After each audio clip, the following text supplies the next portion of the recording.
Yeah, well, I guess it's time to begin. Hello everybody, welcome to the first ever myVoice live event. As some of you may know, in the next 2 weeks, something of fundamental importance is about to happen. We are about to have a referendum on whether the United Kingdom, the country that we live in right now, should leave or stay in the European Union. The last time we had a referendum in this country, in England, was in 1975.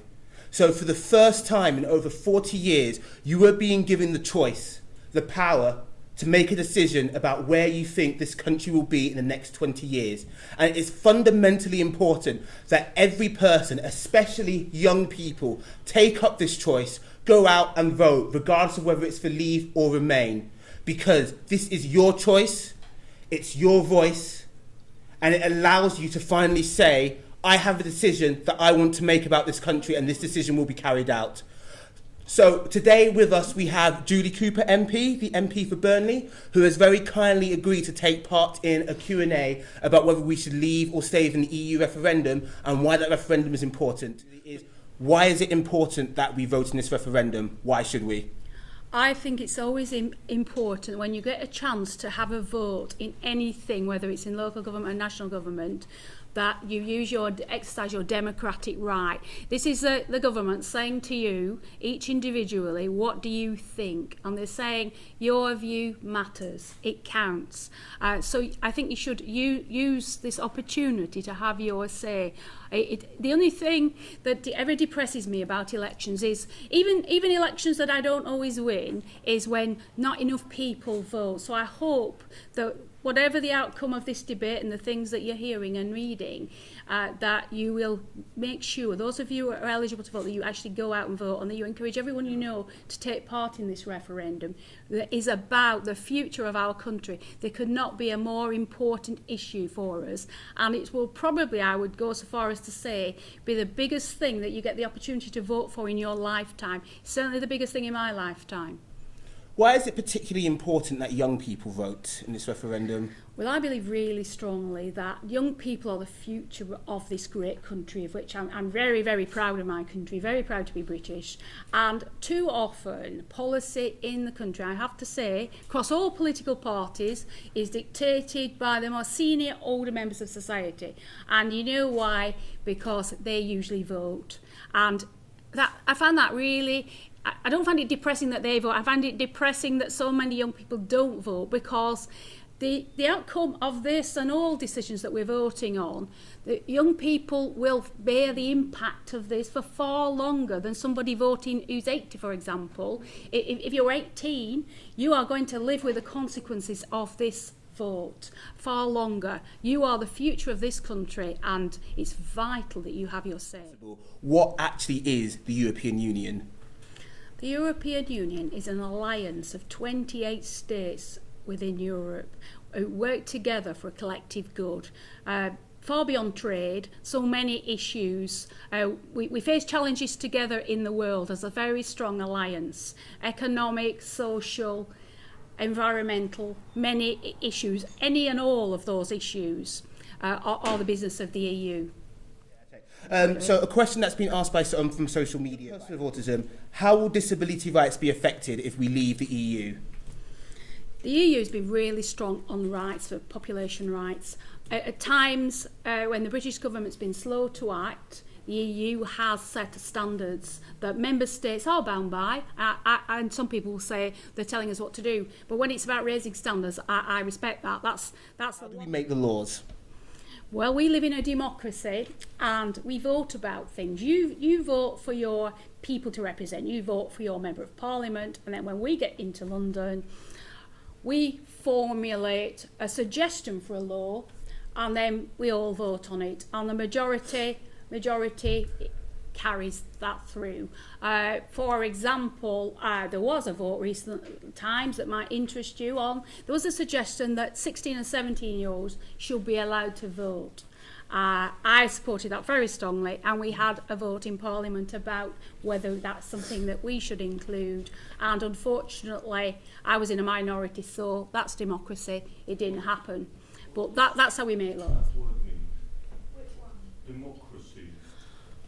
Democracy is a fair system of running our country. So everybody gets a say, and sometimes people have different opinions about what we should do, what's best. So if there's a difference of opinion, we have a vote to see so what we should do. It's like saying, do you want fish and chips for dinner or do you want sausages? Put your hand up if you want fish and chips. And if 6 people say fish and chips and 4 people say sausage and mash, then we're getting fish and chips, because that's a fair way. Not everybody's pleased, but it's the fairest way. More people are pleased. And that's the idea of democracy. And that's really how it works on all. As an MP, what are your responsibilities? Give me a brief example of what your job is like, a day-to-day in the life of Julie Cooper MP. Okay, I spend 4 days a week in London. And when I'm in London, in Westminster, in Parliament, I work for the Shadow Treasury team. So I'm concerned with issues around the money in the main. I also take part in every debate in the main chamber, and I am always thinking about my people in Burnley at home, and they voted for me to make sure that their voice is heard in London where the decisions are made. It's my job to make sure that theirs is a loud voice. I listen to what they say. In Burnley, they write to me, they call and see me, they phone me, I listen, and then I come down to here and I say to David Cameron, actually, the people in Burnley need this, and will you think about doing that? And it's my job to keep pushing and pushing till we get the maximum. And I also, when I finished on Thursday, this afternoon, I will be going back to the north of England, to Burnley, to my constituency, and I'll be dealing with very local problems there. I'm going to, this afternoon, visit a school that's threatened with closure, and I've hoping to save that. And then over the weekend I'll be meeting with constituents with individual problems.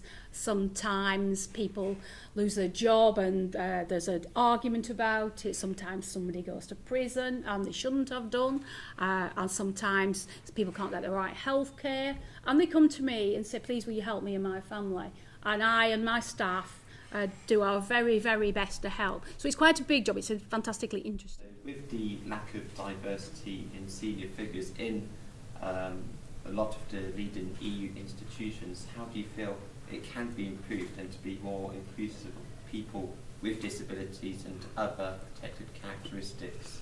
Yeah, I think that's a really important point. And I first just picking up on the first one about improvement, I think whilst I am voting and advocating voting to remain in Europe, I think there's a considerable scope for improvement in the EU. It is not perfect by any means. And the point you made about the lack of inclusion is a very important point. And actually, you don't have to go to the EU to see a lack of inclusion. In the British government, just have a look. I mean, just look at the on the gender balance. There were 650 MPs, and even with a concerted effort, there were still only 192 women. I think we have 3 disabled MPs.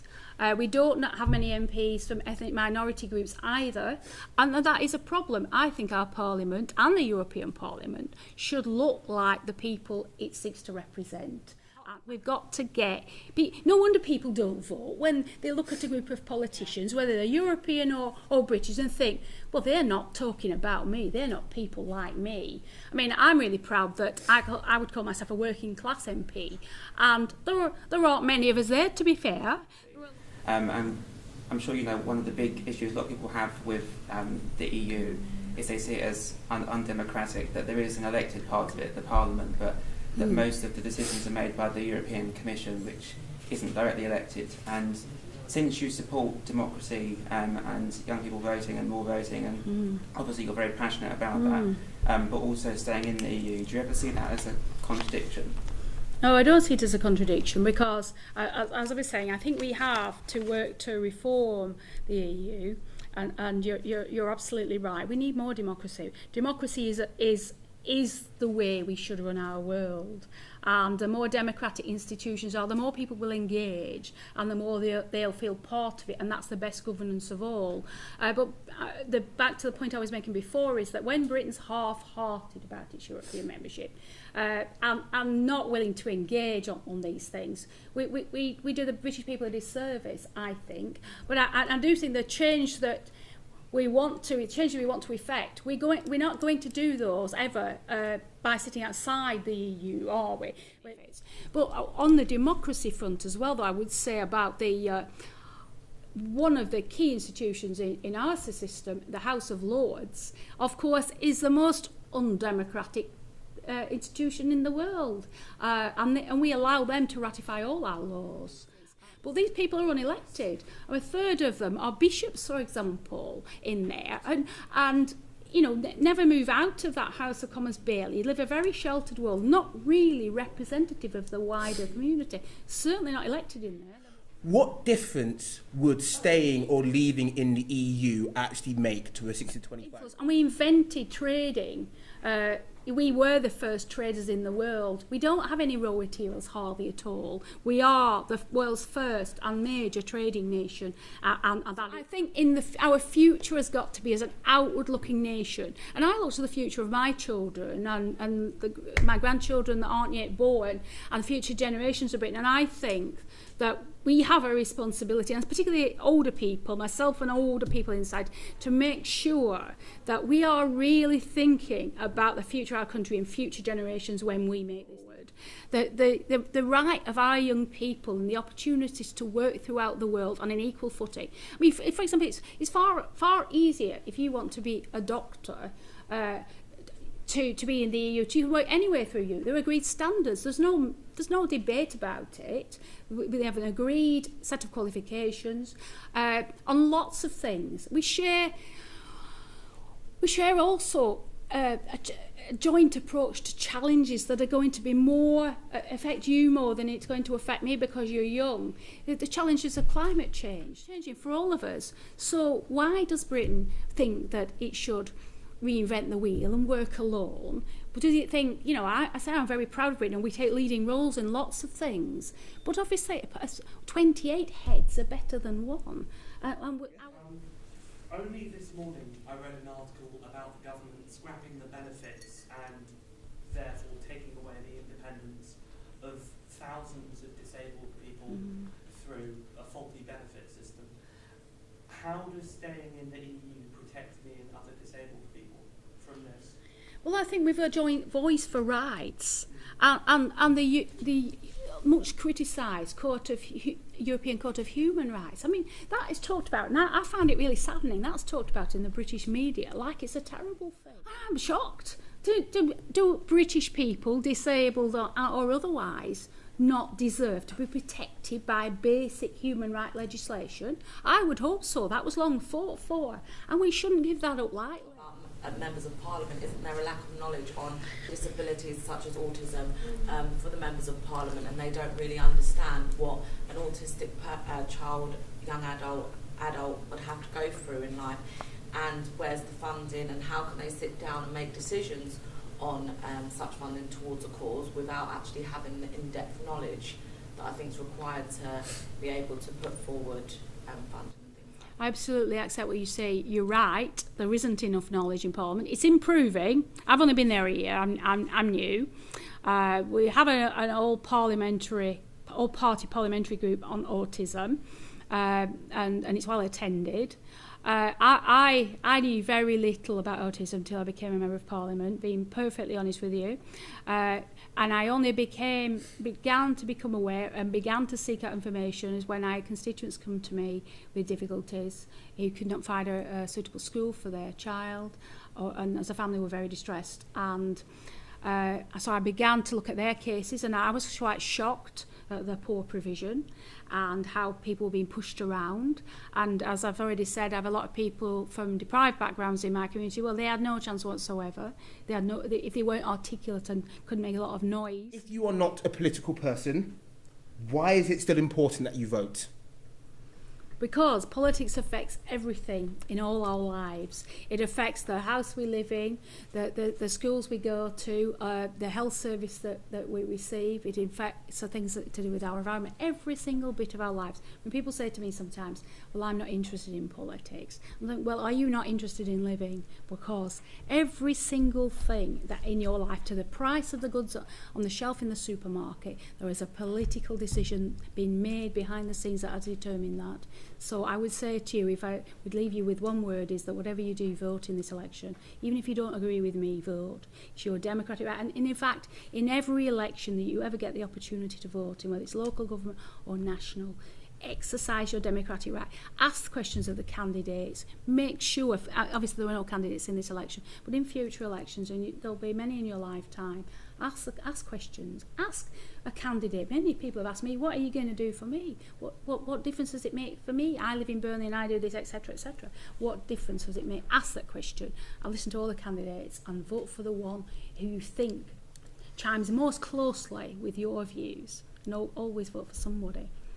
Also, just to reiterate as well, I mean, I know it's an argument that people are constantly making, that people have died for your right to vote, and it's true, people have died for your right to vote, people have died for centuries for your right to vote, regardless of who you are, what demographic that you fit in.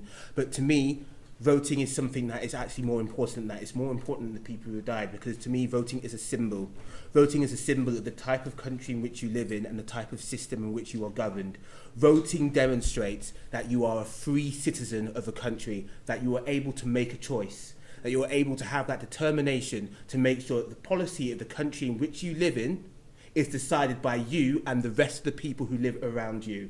It says that the laws in which you live by have been made by you. It says that the people which represent you in Parliament have been elected by you. The most important thing that a vote demonstrates is that you are a free citizen, that you are able to talk and speak your mind, that you are able to associate with whoever that you wish, that you are able to read in a free press. I think the best way to describe it, and again, this is their quote, if you don't do politics, politics will do you.